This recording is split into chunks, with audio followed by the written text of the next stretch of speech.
मुझे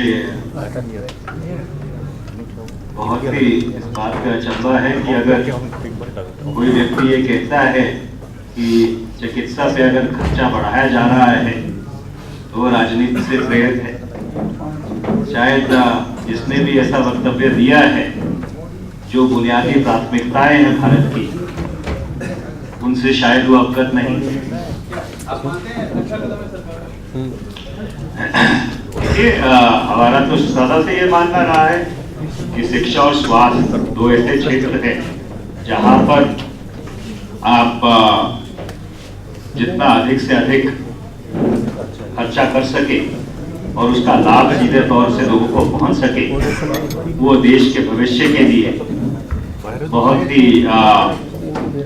अच्छा रहे। Thank you.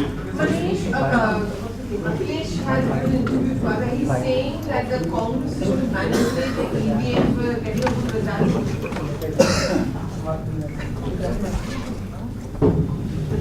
Well, every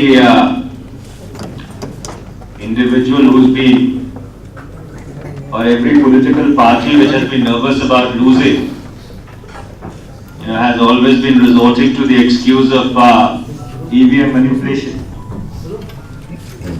So therefore, is this reflective of the intrinsic nervousness which seems to be characterizing the Samajwadi Party?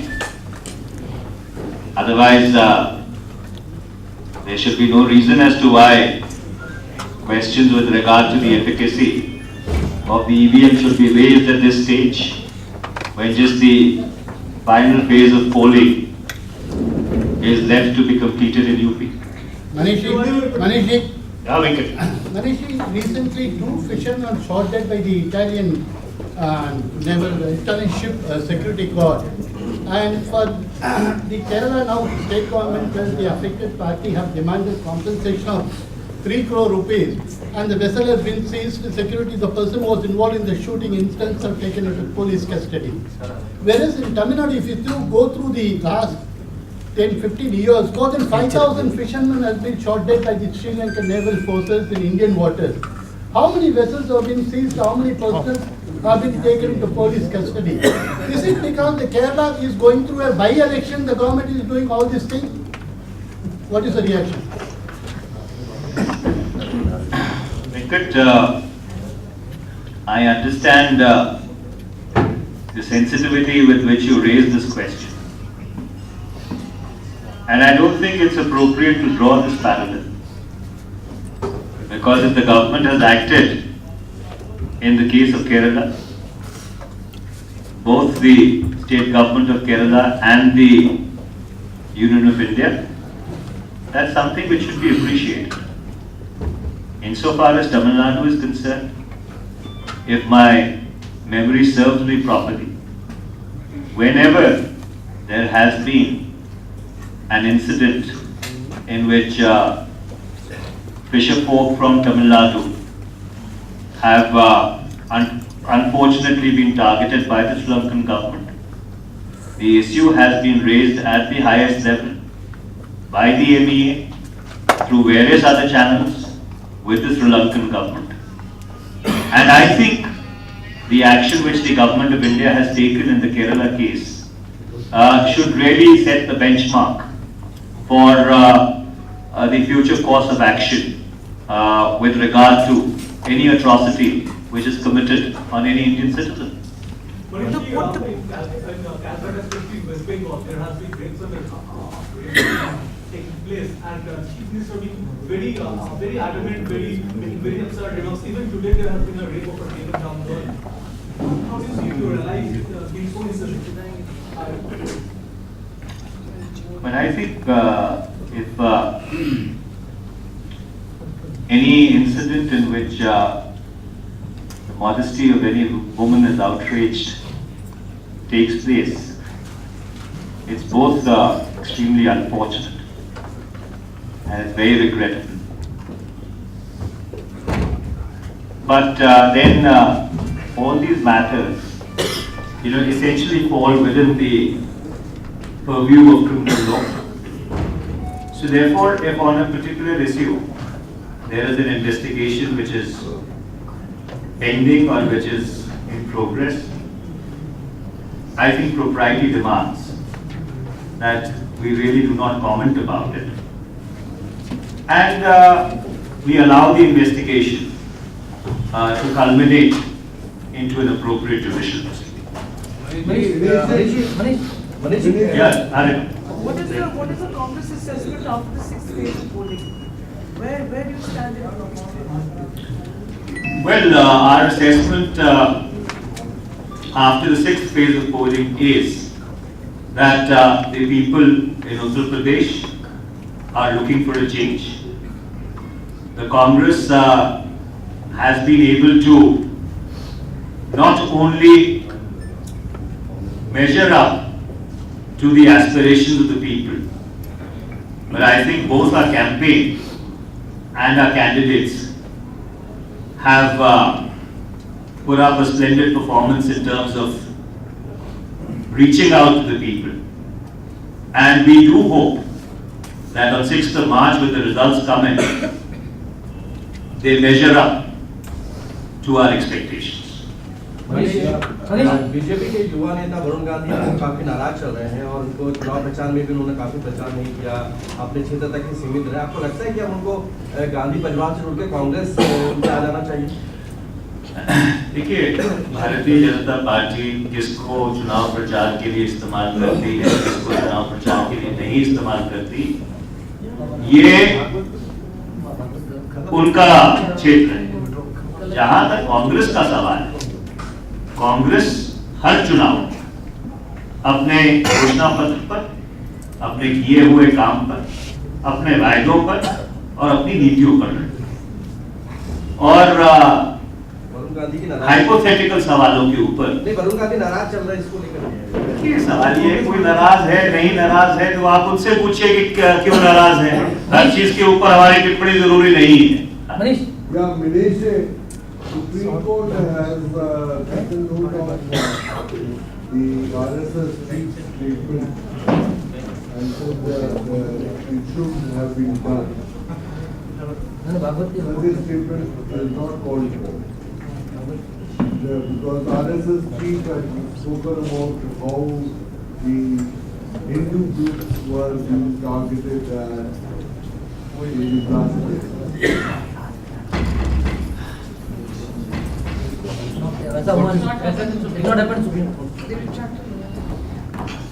Well, it's been our practice not to comment upon the observations and the orders of the Supreme Court unless it is absolutely necessary.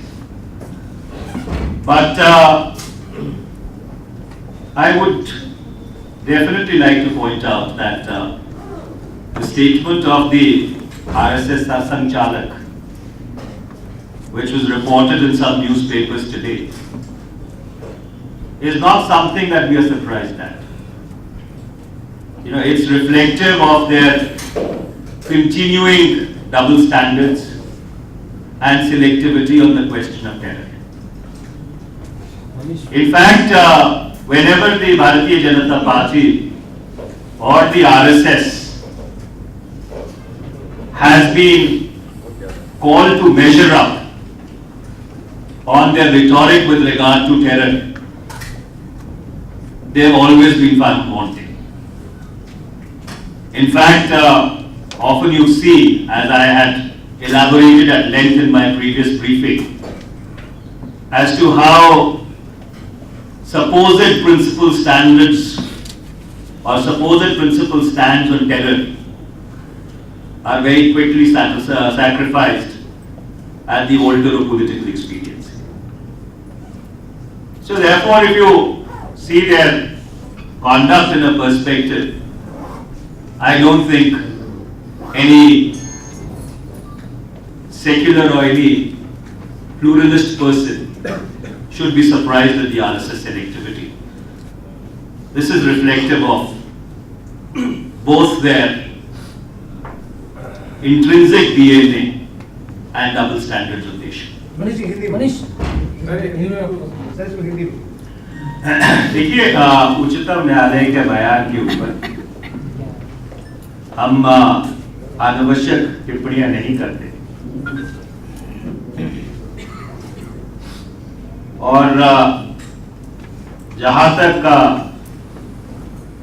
राष्ट्रीय स्वयंसेवक संघ के सरसंघचालक के बयान का सवाल है जो आज कुछ समाचार पत्रों में छपा है, ये आतंकवाद के ऊपर या आतंकवाद की लड़ाई के ऊपर उनका जो डबल स्टैंडर्ड है, ये उसका प्रमाण है। राष्ट्रीय स्वयंसेवक संघ, भारतीय जनता पार्टी सदा से कहती कुछ रही है, करती कुछ रही है, और जब भी ये मौका आया है कि जो उनके वक्तव्य हैं आतंकवाद की लड़ाई को लेकर, उनको क्रियान्वित करने का, अक्सर ये पाया गया है कि राजनीतिक अवसरवाद की कसौटी पर उनको सैक्रिफाइस कर दिया गया। मनीष ये थोड़ा अलग सवाल पूछना है। चुनाव के बाद बाबा रामदेव अपने 1000 प्रोडक्ट लॉन्च कर रहे हैं कल से, उनका टारगेट है 1000 करोड़ का। आप चाहेंगे कमेंट करने के बाबा रामदेव यही करें? You know, in the sense, चुनाव में I don't think how this question is political or relevant. We'll leave it at that. Coming back to UP issue. One second. One second. Regarding the rape cases of West Bengal, you just said that propriety demands that when investigation, when inquiry is going on, criminal investigation, then there should be no comment. But the West Bengal Chief Minister has been, as you know, consistently trying to brush all these rape cases aside, consistently trying to project as if they are concocted or fabricated, thereby sort of betraying her insensitivity. You think by making such a running commentary, West Bengal Chief Minister is also constituting this is impropriety, which is not really proper? Well, I apply my standards of propriety to myself. As far as the question is about Uttar Pradesh, is Congress now confident enough to accept that UP results shows where UP stands as far as popularity is concerned? You know, every time we go through a cycle of assembly elections, there is a tendency to try and extrapolate those results to the national level. In certain senses of the word, I don't think you can ever draw that fine distinction between what is purely state and what is purely national.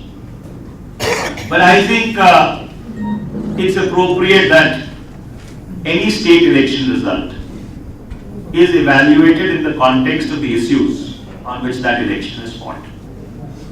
And I think the appropriate time for evaluation is once the results are out. Uttar Pradesh चुनाव में 35 लाख ऐसे voters हैं जो कि first time वो vote दे रहे हैं। राहुल गांधी की बात करें तो हमेशा से वो यूथ को प्रोजेक्ट करने की बात करते हैं। सर इस पूरे चुनाव के रेफरेंस में कहें तो इस 35 लाख वोटरों से सर किस तरह की एक्सपेक्टेशन कांग्रेस बात? देखिए,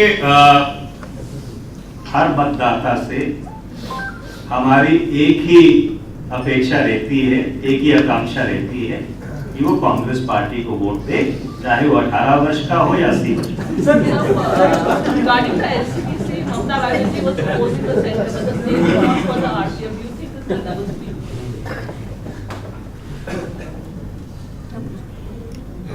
Well,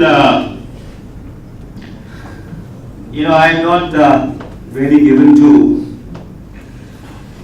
defining adjectives, but the fact remains that if somebody has a problem with the amendments to the Railway Protection Act or the Railway Protection Force Act, since the Railways is the nodal ministry, it should be perhaps appropriate to take it up with them. Sir, in the state of Karnataka, instead of Karnataka, after the Pongate incident, when inquiry committee has been constituted, all of them has been squarely put on the channel who actually exposed the whole incident. And very uncomfortable question has been asked to the journalist concerned. How do you see that? Also, in addition to that, there's also a proposal by the Karnataka State Assembly to ban electronic media in the assembly premises, and they're planning to bring out some kind of a house TV to cover assembly proceedings as a follow-up of the policy. Well, since I do not know what the uncomfortable question is, I do not think I would be able to address it. But obviously there is a knee-jerk reaction by the Bharatiya Janata Party that you shoot the messenger rather than reading the message. I think it is not surprising, because this has been the guiding principle of their conduct all throughout. And most of you, who have an institutional memory would recall as to what the Bharatiya Janata Party or the Indian government had done to Tehelka after they had exposed the BJP president, taking illegal gratification on candid capital. So from Tehelka to the restrictions which are now being sought to be imposed on the media in Karnataka, the only thing which can be said is the Bharatiya Janata Party is completely consistent insofar as its totalitarian, intolerant and fascist attitude towards dissent is concerned.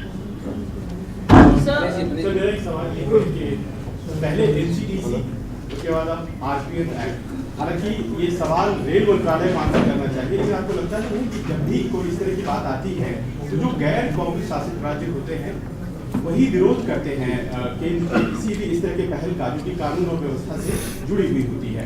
आपको लगता है कि इस विरोध में कहीं न कहीं राजनीतिक गुण है? मनीष जी, इस सवाल से एक बड़ा सवाल है। आपने अभी आरपीएफ के बारे में कहा कि रेलवे से कंसर्न है, taken up with railway minister. अभी प्रिपेयर टू से same thing about NCTC, you disapprove of Mamata Banerjee writing to Prime Minister about NCTC. She should have taken up an issue with Home Minister. I think possibly I was not able to explain the drift of my answer. देखिए, प्रश्न ये पैदा होता है कि जहां तक RPF का सवाल है, आरपीएफ रेल मंत्रालय के अधीन है और जो भी आरपीएफ एक्ट में या आरपीएफ के अधिनियम में संशोधन है वो रेलवे मंत्रालय ने उनके ऊपर पहल की। तो जिन मुख्यमंत्रियों को इस चीज से शिकायत है या वो इन संशोधनों से इत्तेफाक नहीं रखते, तो बेहतर ये होगा कि रेल मंत्री से, रेल मंत्रालय से वो संपर्क करें और जो भी उनके इतराज हैं वो उनके संज्ञान में लाएं। और जहां तक आपका सवाल है, देखिए, माननीय प्रधानमंत्री जी ने तो खुद कहा, जब मुख्यमंत्रियों ने खत लिखा कि भाई ये मामला गृह मंत्रालय के संज्ञान में आता है, it falls within the remit of the Home Ministry and the Home Minister will talk to you. तो इन दोनों बातों में कोई विरोधाभास नहीं। My follow-up is not a question of center state. The thing is it not a matter of convenience? Because this is a project that was piloted by Mamata Banerjee, you don't see Trinamool actually saying that this violates federal spirit. Mamata Banerjee was together with Naveen Patnaik, with Jayalalitha, with Nitish Kumar when it came to opposing NCTC. But Trinamool not only is silent, she's silent, but Trinamool has completely backed RPF. So do you think it's a matter of, it's a politics of convenience on your allies' part? Well, you know, it's not appropriate to answer on behalf of your allies, because it's better that your allies answer for themselves with regard to the questions which pertain to them. And that's why I very humbly, in all humility, underlined that those chief ministers who have a problem with the RPF amendments would be well served if they were to take it up with the Railway Ministry, which is the nodal ministry in this regard. Manishji, please one question, sir. Today, as we speak, there has been an incident very unfortunate in Calcutta that the nephew of Mamata Banerjee, Akash Banerjee, has slapped a cop in Calcutta on broad daylight. How do you see that? Well, since you enlightened me about this incident, I will gather more details and I'll come back. Sir, how do you react to the reports of ministers of whose sons getting involved in the health scam in Rajasthan? Again, you know, I am completely unaware of the context in which this question has been asked. You know, since you bring it to my notice, I think it would be appropriate for me, and perhaps I would be able to substantively contribute much more if I gather some information and get back to you. Thank you.